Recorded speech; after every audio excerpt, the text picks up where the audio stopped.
Nag-crave ako sa okoy at saka sa basang ulo, sausaw suka. Kaya, gumawa ako. Very simple lang naman.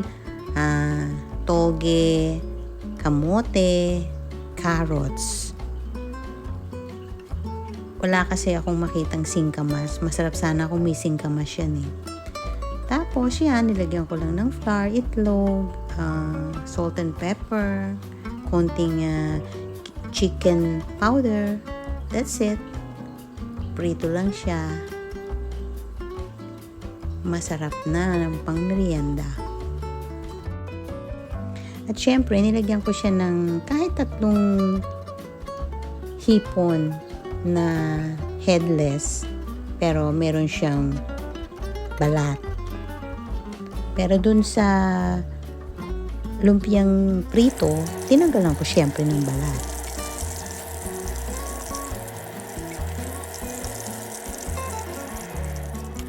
At yung iba naman, ginawa kong basag ulo o lumpiang prito.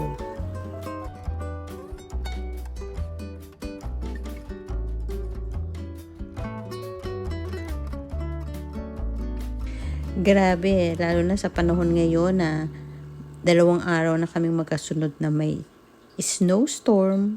So, stay at home. Gawa lang ng merienda. At ito ang pinakagusto kong parte, yung tiki mana. Yahoo! Okoy? Okay sa akin. Alin bang okoy? Kaya yan. Yummy. Yummy. Vegetable, healthy for Hindi your yung body. sa'yo, yung siya. Alam mo naman, bibili ako. Gabi na.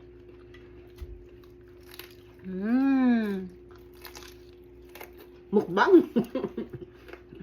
Ano kayo mo? So, yun naman tikman mo. Maya, maya. Kaya lang.